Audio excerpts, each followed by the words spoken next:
Hey guys, it's your girl Samora Jones, your emotional restoration coach, and welcome back to another episode with Shattered Whole Podcast, where we talk, feel, and heal by doing what? Acknowledging our hurt, claiming our healing, and living as a new creation.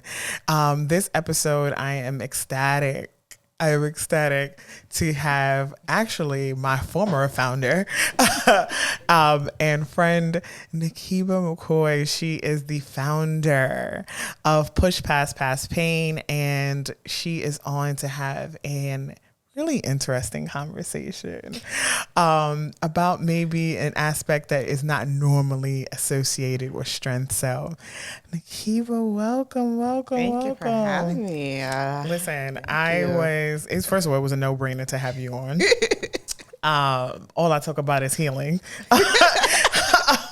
And so you have a whole organization that is all about healing. So can you tell us first, before there was ever a foundation attached to you, you were Nakeba. So can you talk to us about, just introduce yourself to the folks. Who is Nakeba? Who's Nakeba? I'm still figuring it out. But no, for the most part. That's a good, honest answer. I appreciate that. Thanks. For the most part, from what I know, I'm definitely God's vessel, one of God's vessels and warriors. I am an aspiring entrepreneur. I'm a higher education professional, mental health advocate, and just a lover of life. Well, I want to just change a word. And I saw it in your bio, and I was like, I'm going to change that. And she don't know it yet. I already know. Do you know the word? Do you know the word? Yes, I do. It's the aspiring, okay? Aspiring is when you are contemplating, thinking about it, trying to figure out when you're going to do it, and no. This is an entrepreneur, okay? And the foundation is just one of her entrepreneurships. But I'm like, but I get it, right? When we're in our humble beginnings and we're still trying to really just like accept that this is what we are doing, we say words like aspire, but we're going to kick that joker to the curb. Right. Confirm and decree. So, but I love that, like you, we are multifaceted in so many different ways. And like I mentioned, you have this organization called Push Past Pain. First, just a quick background for those who don't know, what that is. Mm-hmm. Like, where did the name come from, and what is the organization? Okay, so I'll start with the organization. Push Past Pain Support Group is a multi-trauma support group for women of color. We're free. We're the first. We're the only multi-trauma support group. And we're also a resource under the Boris L. Henson Foundation under Taraji P. Henson, the actress, of those who know. The name Push Past Pain came from just when I was reflecting through my own healing journey, mm-hmm. and just kind of like contemplating like how am I supposed to describe my own healing journey to get to the place of like, well, I can't say complete healing because healing is a journey. Mm-hmm. And it was just one of those things. In order for me to have knocked down the pillars of all the hurts that I've been through, I had to pass that pain, and it was pain that already happened. So It was in the past. So I was like, oh, I had to push past the past pain. Got it. That I'm like, I love it. I appreciate things that are simple, clear, and also explain the process, right? I don't have to guess what it is that your expectation of me is when I am connecting with you in your organization. But what I thought was really interesting when I was a part of the organization and just listening to what you talked about, you used an acronym to talk about the different areas of what the organization does. So can you tell them what the word is and then what that acronym stands for? Okay, so within the organization, we have an acronym, and I got this idea because our pastor like swears by using acronyms like for everything, and just creating the foundation of the organization and just focusing on what traumas I really wanted to really address, especially from my own personal experiences. It spelled out the word frail, fair, rape, abuse, infant loss, and loss. And so I took the first letters of each of those words and traumas, and I did some jigsaw, and I was like, oh, frail. And it makes sense because, you know, when we're going through pain, when we're going through hurt, it's at that's our weakest moments, right? That's when we are frail. That's when we're crippled in our mindset and our emotions and our spirit. And I wanted to find a way to kind of use that acronym to more or less make it more of an empowerment jargon. And so once I spelled it out, you know, and I turned it into a jargon, I made it basically spell like, for healing requires I am to love myself first. I love that. And I think what is interesting with the lineup of it is that frail happens at each point of each word. But the reason why I wanted to bring you on today was because I wanted to talk about the strength in frail. Right? Having the opportunity to partner with a support group or to even address something as devastating as fear, rape, abuse, infant loss, and loss, which are all things that we both personally have gone through. There's some strength in us. Absolutely. There's some real strength in us. And I think being able to connect with people who may still only see the frail, letting them know that their strength, in whichever area you are enduring. So can you talk about a time now that you can reflect on in any one of those moments where you were frail, but you were, let's say, dealing with fear, that you now have a strength in that maybe at that time you didn't think you would ever be able to have? Oh, gosh. That's all of them.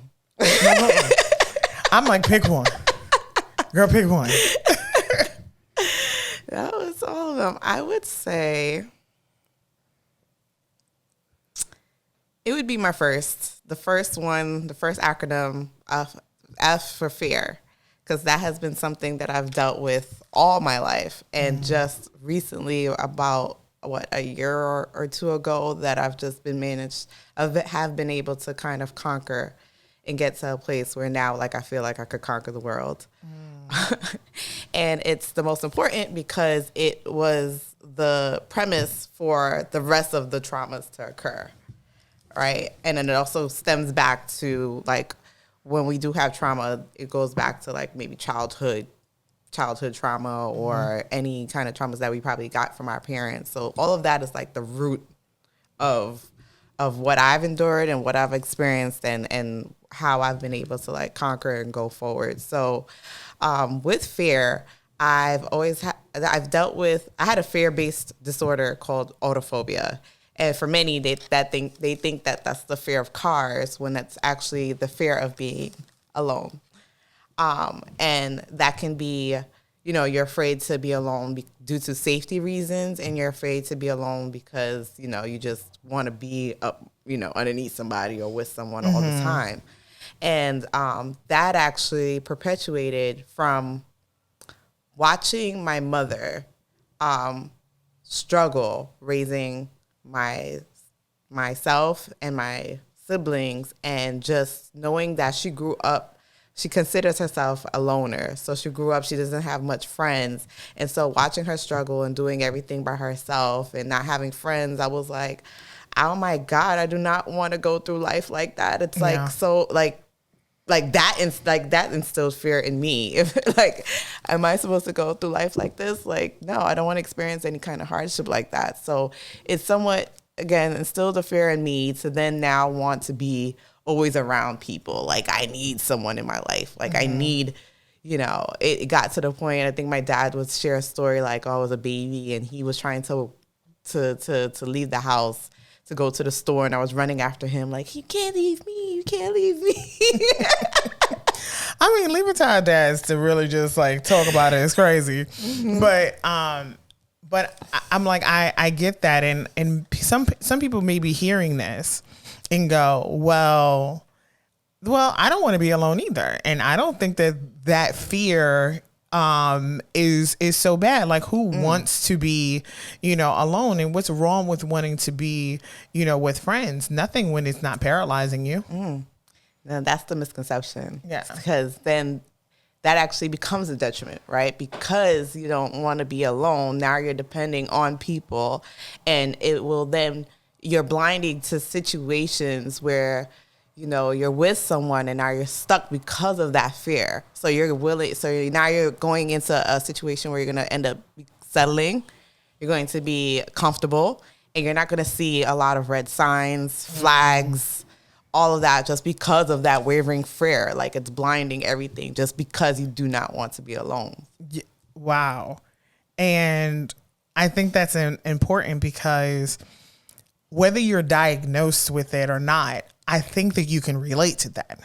I think there's many of us who have settled into situations with people that we should not have, because that fear of being alone or starting over, whether it was a friendship or a relationship, then we then tied ourselves to something that no longer was serving our present or was going to benefit the future that we really, really desired.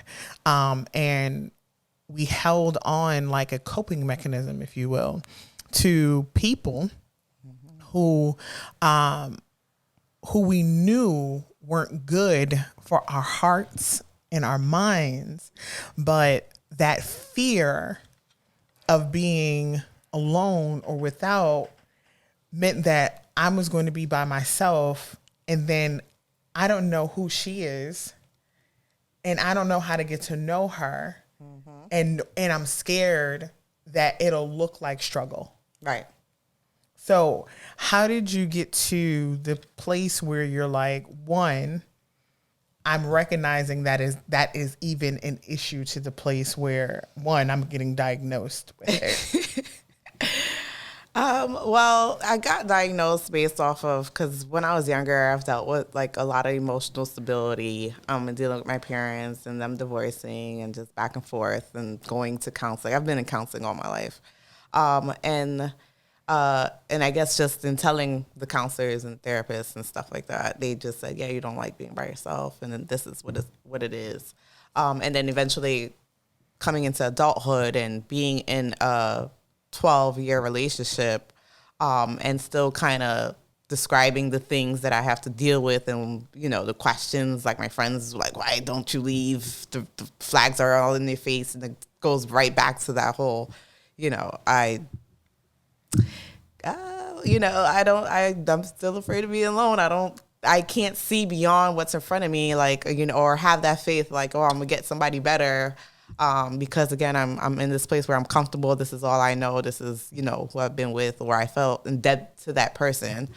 But it came to a place where now, fast forward, you know, God showed me some signs. I've had to learn some hard lessons over and over. I've made many mistakes. I've had people that left my life. And to then realize, like, okay, once I decided to go on to this healing journey and to really reflect on why it is this was hindering me or why it is that I couldn't come out of it, I was like, okay, well, I need to start taking some steps to see how I can overcome this. And how do you overcome not being alone? Start by being alone. Yeah, listen. First of all, I think I'm like, we're laughing, but it is like it's the thing, right? Like, you can't face fear without facing what you're afraid of. Like, you just can't get over the hurdle without addressing it. And here's the thing. You may find out in it that it starts out scary because you're mostly dealing with your imagination versus actual reality. Right. And you're dealing with whether or not all of the things that you told yourself is actually true. Yeah. And if it is true, right? Because some things may be true, but you have the strength to deal with them. And then what's not true, you'll be like, I can't believe I stayed stuck this long. Oh. Look, it touched home. I stayed stuck this long and it wasn't even true. Yeah. I feel like we're going to touch one person. What's one thing that you convinced yourself was true about you being alone that you found out wasn't? That I was lonely. That's the part. That I was lonely. If I associated being alone with lonely, I did not know the difference. Being that, I wasn't a popular kid in school, but I was I consider myself a floater. Like I would be able to mesh with all students, all kids, right? I would be able to hang out with the popular kids, the geeks, the nerds, the athletes.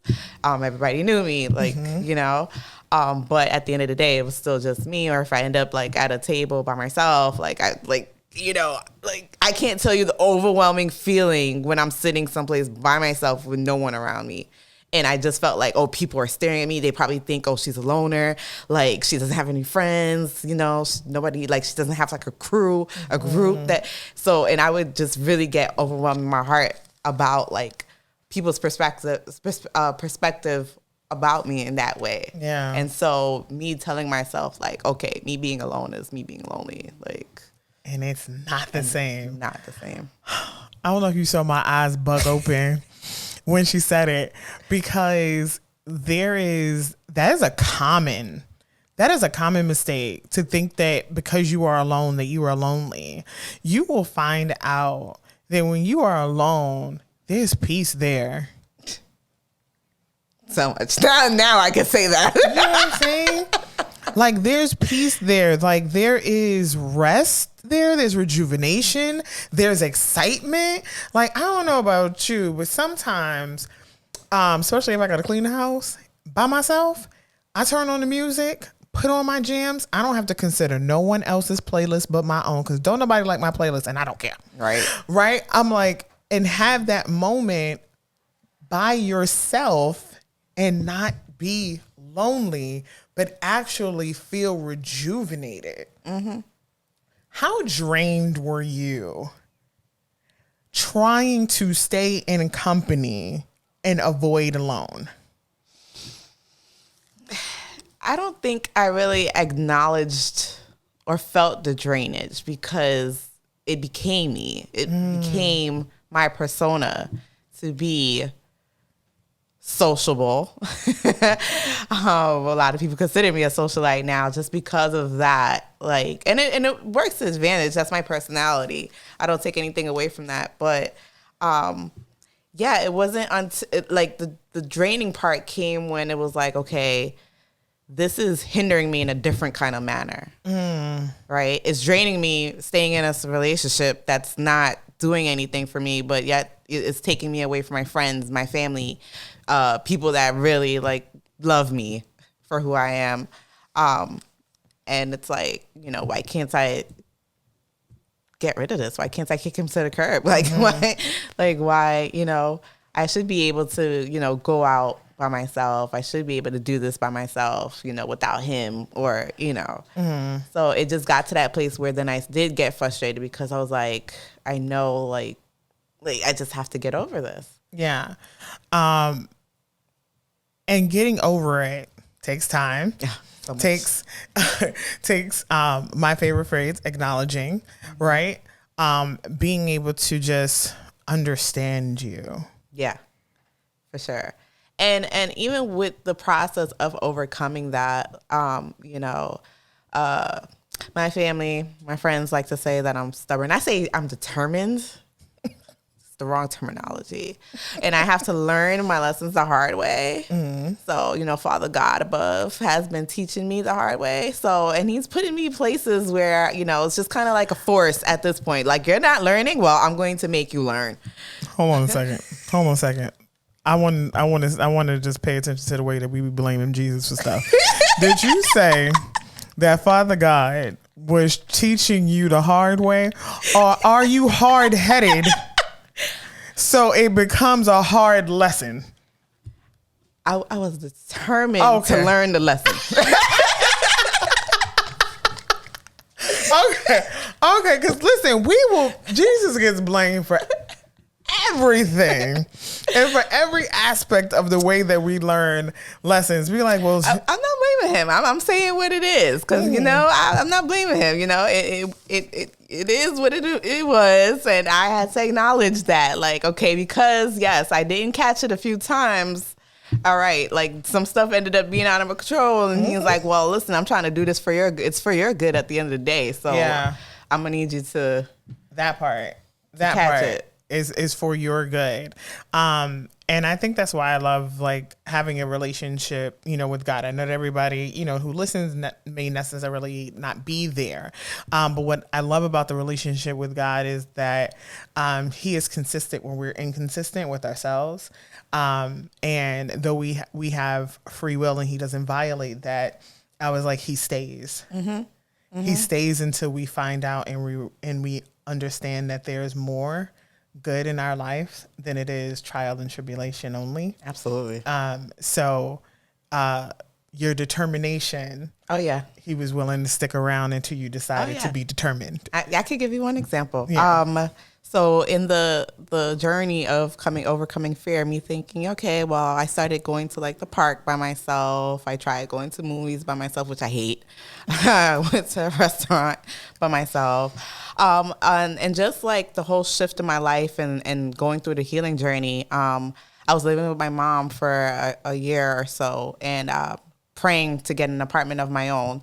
And we have like a housing lottery here where you have to, you know, apply to get certain apartments, but you can select what area apartments you want as far as like Brooklyn, Queens, Manhattan, and certain maybe areas within those boroughs.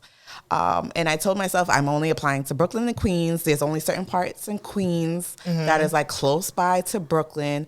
And I would say, you know, within Queens, they have like Jamaica, Astoria, which is far, Ozone Park, which is far, Far Rockaway, which is far.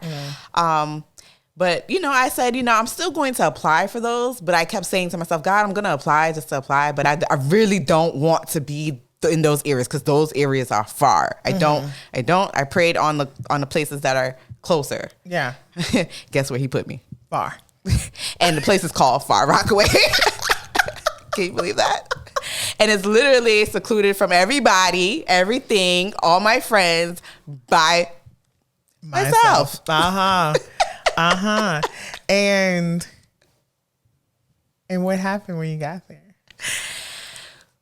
When I got there, I was, of course, grateful and thankful because at the end of the day, it is a roof over my head, right? They always ask, you know, be mindful of what you pray for. It was a roof over my head. It was my own space. And I had the tools around me to get to where I need to be. You know, the train was right behind me. One train to go to work. I had a car. this might be a little cheat, but I still have my dog, which is my emotional support animal in my company. So she helps manage still the fear part of being alone, but for the most part. So I just took it. I said, well, this is where I'm at. This is where you led me, and I'm going to just deal with it. And but I think just being able to encounter and talk with you, I think you having that space that is yours, that place where you can define what it feels like, is a great representation of how you define your space within you. Oh, yes. You can decide what it looks like on the outside. You can decide what it feels like on the inside. You create a space of home and peace and tranquility. And yes, and I'm like, your dog is not a cheat, like a cheat. You can have your dog, right? I was like, but being able to have those, have this space where other people's influence doesn't dictate what that space feels like is a great mirror. Of course, yeah. Into the importance of being alone but not lonely. Yes. Yeah. I was able to now receive peace. I learned what peace was. And again, not having to, having to deal with roommates and answer to your parents. It's just, you have your own lock and key. And again, defining that place of being now your home. Yeah. And having so many different nuances. And that was just one place. That was just fear. Right. And fear can show up in a myriad of different ways. I remember not just dealing with fear, but dealing with abuse and having that take up a residence in me in ways that I didn't think that it would, because though I have experienced abuse, I've also been the abuser. I've also been the person who didn't want to deal with the development in me. And so I would deal with other people in these really harsh and negative ways. And yet I was still fragile, because the reason why I was abusing others was because I was fragile in ego, fragile in not dealing with what I needed to do in order to get better. And the people who had encountered me had to endure a side of me that they didn't really understand or deserve. But the strength in that space was I had to ask myself some questions about who I wanted to be. I had to recognize that I needed to take the space alone to discover if I wanted to continue down that road or if I wanted to become something new, which would take strength. So this whole experience, if you will, is tapping into the strength of the frail. And you spoke to a lot of the components of where you tapped into strength, of just uncovering, discovering, walking out, understanding where your pitfalls are, and grow. And I value the R, right? Yeah. Because I believe that it's important to know that healing is a journey that never ends, right? Your life is going to have these consistencies of hurt, pain that come, but they also have joy and abundance and all of these things as well.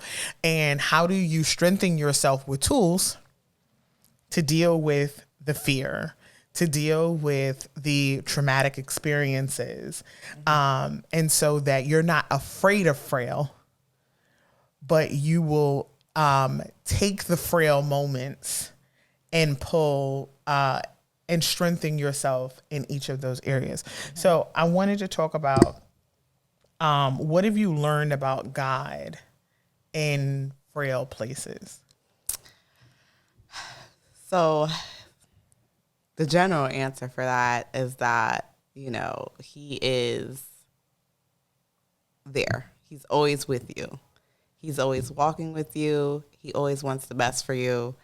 And, you know, he's all of the above, a helper, a provider, a keeper, a consoler,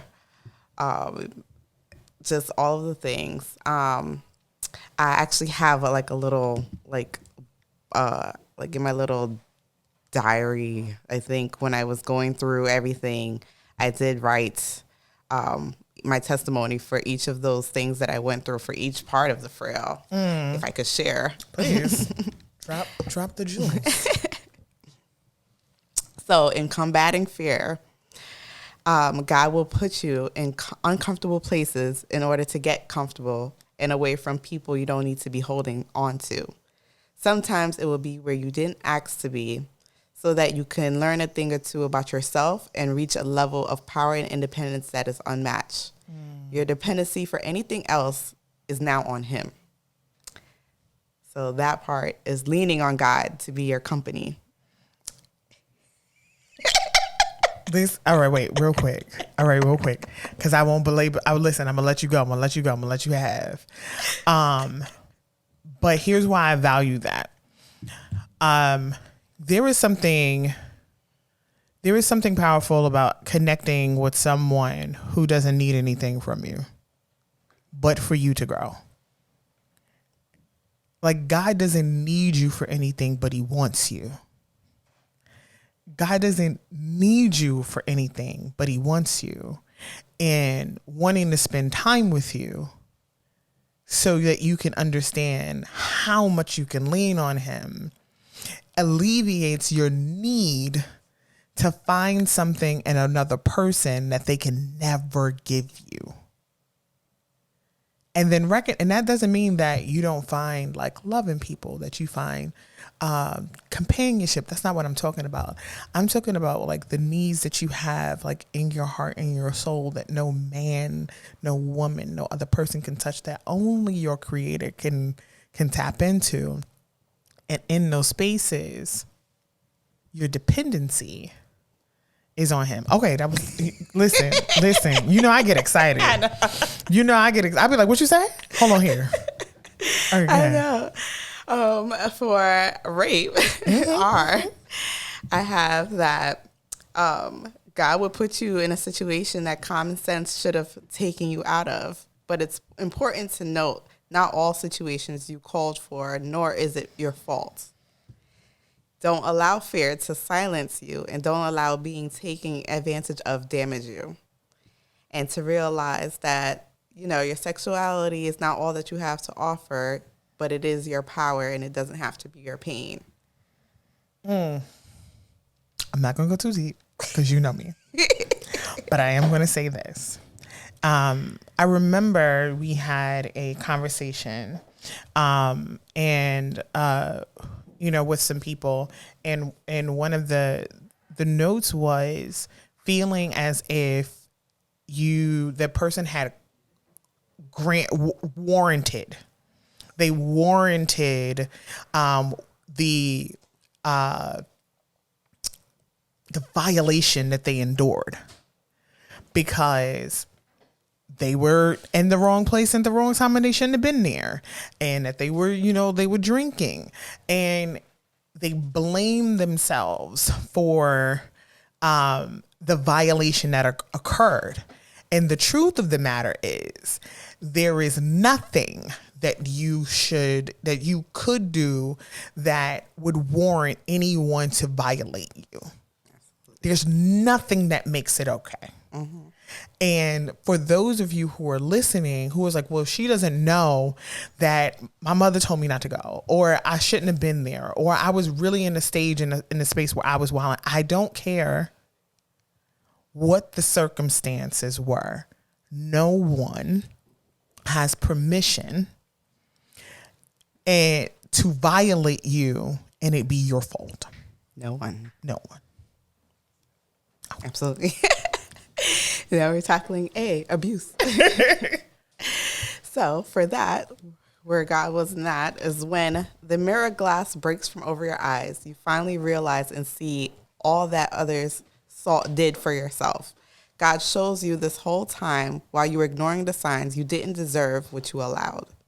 You are worth way more, and at that point, there is no trying or holding on to a ship that has been sunken. It's time to abandon ship and save yourself. It's not until you leave for good that you can allow your blessings to pour in and discover a self-love that is untouchable. I love that. You said everything. I ain't got nothing.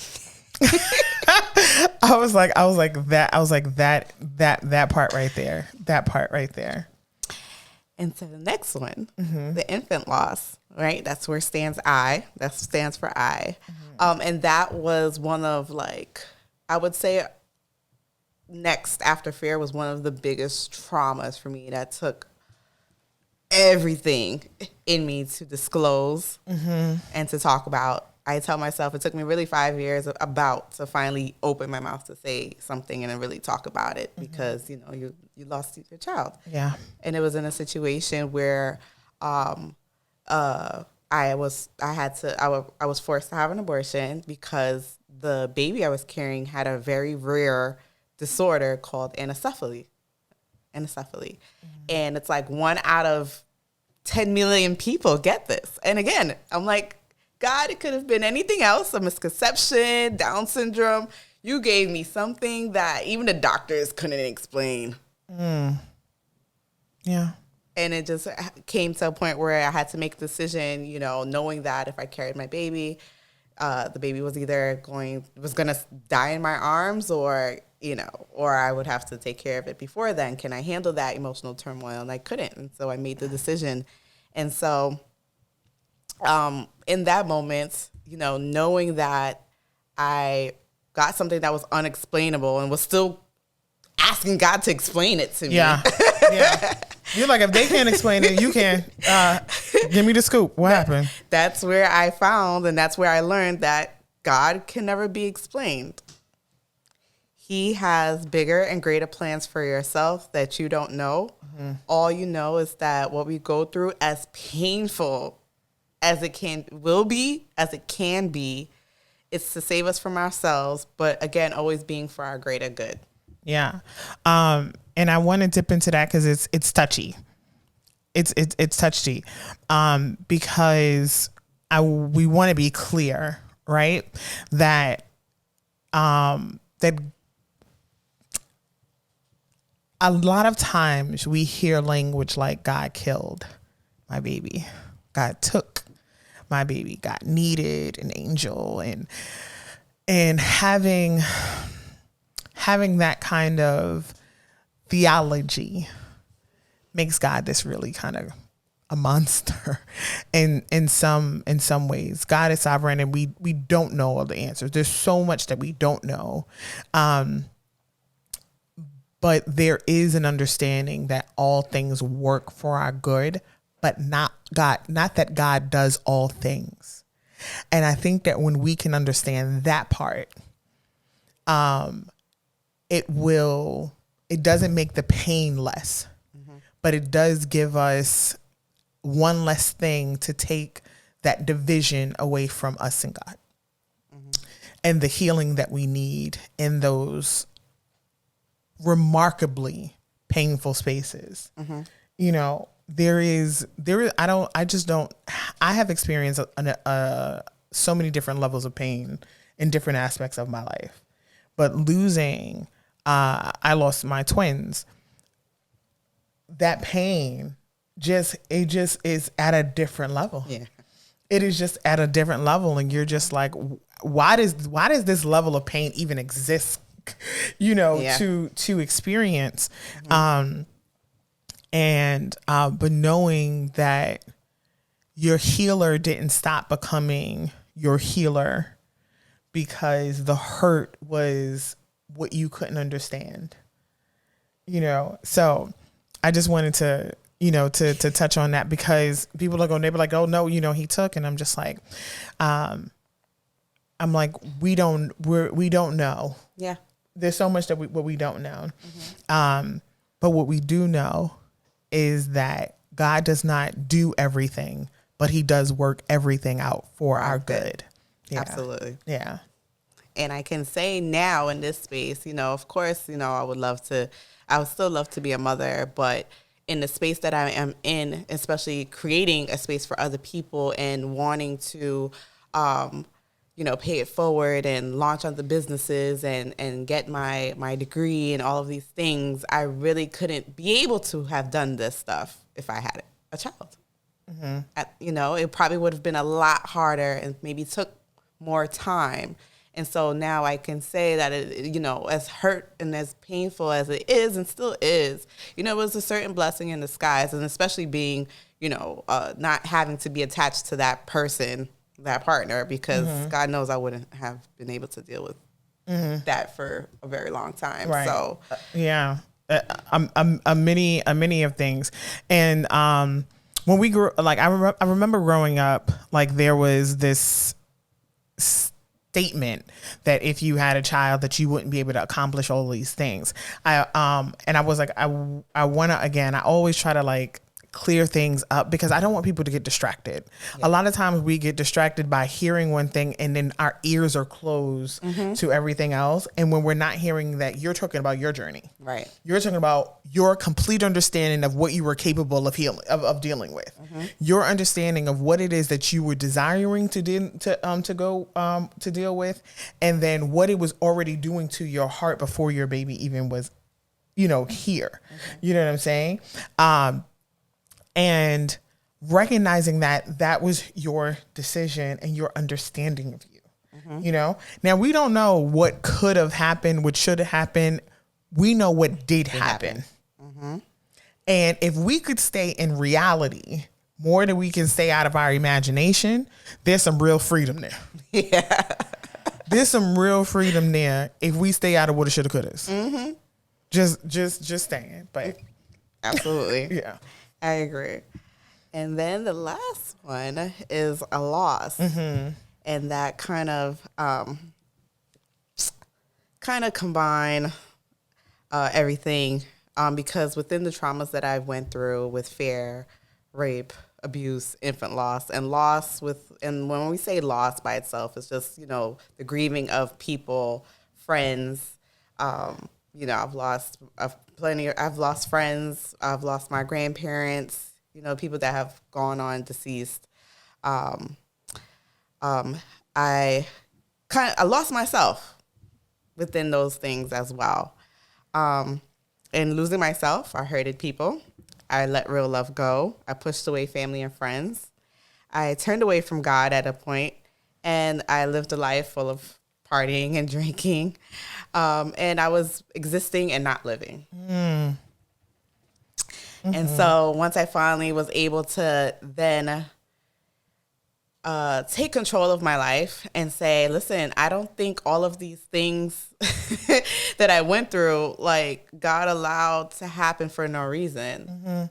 There has to be some kind of a explanation as far as, like, what am I to do with this? Am I going to sit in pity for myself, or am I now going to turn this into power? Yeah. Because there are some people that have probably gone through each of these stages and maybe didn't hit one stage, and the first stage, you know, took them out. You know, they said, like, this was just way too much to bear, and, you know. And that's all I can deal with. That's all I can deal with. Yeah. Let alone dealing with, like, 5 others. Yeah, stages. Yeah. I think that part of it, when people hear, like, the magnitude, I think, of your story, my story, they're like, I don't know how you got through. I don't know how you could be clear. Jesus is real. Right. You understand? Yeah? Hey, it is shit. Don't start. But I don't got the organ queued up this one, so y'all gonna have to wait for that. We got to work on that. We're gonna get our sound effects in here. We're gonna get our churchy. We're gonna get our churchy. Sound effects. That's my producer in the background. We're gonna get our sound effects together. Don't worry, the click track is coming, so you can shout too. Listen, all right, but I'm like, we've endured all of these stages and phases, and they have informed major parts of our thinking, of our strategy, of our tenacity, of our determination, of how it is that we're going to do things and why we're going to move forward, and how we're going to take all of these frail spaces and pull strength from them. And it's what you can do. It's what you can tap into. It's what you can learn from, and you can understand that that whether it's fear or it's rape or it's abuse, or if it's infant loss, or if it's loss of yourself or others, that frail space doesn't have to stay your broken space. It doesn't have to leave you in this broken stage where you can't find your strength ever. There is something more than that. And that's why I love that you started Push Past Pain, because there is a process that you go through, that you go from frail to strengthen, that you pushed past, and you do so in these processes in a group and community. So what have you found to be challenging for you as someone who has experienced this frail space, and then providing the space for others to express their frail? So some of the challenges, I believe before I get into that, like I still wanted to touch base off of the testimony from my last acronym, because it ties into that, right? Talking about Jesus. So in the loss, because I had to find myself in order to be able to do this. So in the loss, it's learning to take comfort that God replaces that of which are gone with better. Loved ones have gone on to a better place with Him. Material possessions are replaced with new items. And with people, there's always someone new or to meet or around the corner to be purposeful in your life. Those who are meant to stay will, or come back will. Once you find yourself, God creates a version of you that is better past. It's those things that are lost in which are found. It's the moment it's the moment that you've been awakened, that you're here to tell your story. And so now that I'm here to tell my story and create this space, and to meet the people that are going to be purposeful in my life, now creating a space such as this, the challenges with the foundation piece is just finding the manpower, right? Getting together with people that have a similar heart as you, and maybe have the same drive and motive, and same aspiration as far as providing this kind of help in this kind of way for free. Yeah, that part. And anytime that you're starting something that is going to change the trajectory, I feel, of people's hearts and minds, you're faced with challenges, because it is messy, and it is intimate, and it is can be overwhelming, and you're doing it in a pandemic. Right. That part. You're doing it in a pandemic. So, but I believe that you'll have who you need. You'll have what you need, and you'll have the freedom financially to fill all other needs. And yeah, come on here. Right. Because it is something that is necessary. I wish that I had a push past pain to go through from the beginning. I might listen, your girl a powerhouse now. Like, I'm gonna just speak over myself, right? I was like, but if I got help like that back then, I might be floating, guys. I might be out here floating. All right, I'm doing too much. But but I'm really grateful that you made the decision to create that space. It is safe. It is honoring to the person. It is transforming, and it is just a really powerful experience. Having been a part of it myself, and just sometimes you just need a cheerleader for your heart. Yeah. And in the space that you created, you found a way to cheerlead people's hearts in places where they felt like they were less than. Mm-hmm. So thank you for that. Thank you for being a part of it. Listen. And then she was one of the cheerleaders that like pushed me. She's like, yeah, just jump off the cliff. Just do it. Sure. Like, yeah. I'm good for that. I'll push you. But thank you so much for being on. First, before we go, there's two things. One, if you are someone who wants to be a part of Push Past Pain, how can they contact you, whether you want to be a client or you want to be a facilitator, or you have an organization and you just want to be a resource to have the conversation? I am not hiring anybody for her organization. I'm not telling you that when you can't be like, well, listen, I was watching the podcast and Samora said that I can get ahead and do it because I feel it in my heart. If you have to be vetted. Yes. And why is it so important? I'm going to say this part. It is important for people who are talking to other people in their lives to be vetted. Why? Because the reason why you want to trust that safe space, you want to make sure that the people who are talking to me are mature. Yes.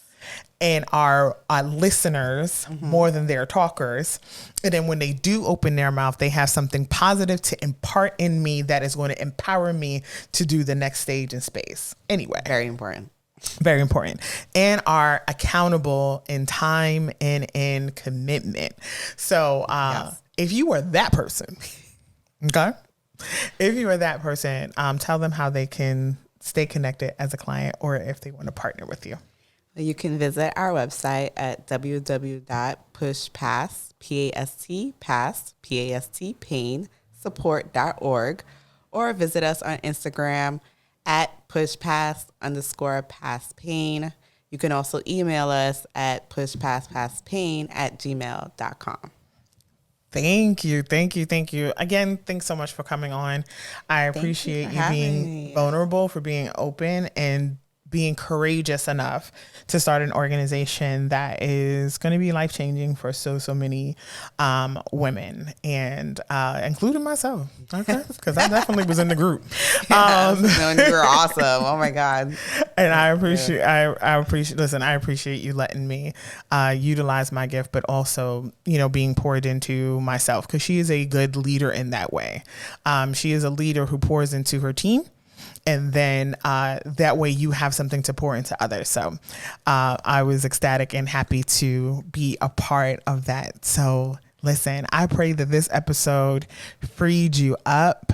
I pray that this episode did something that just revitalized you, that lets you know that even in places where you feel frail, that strength can come from it.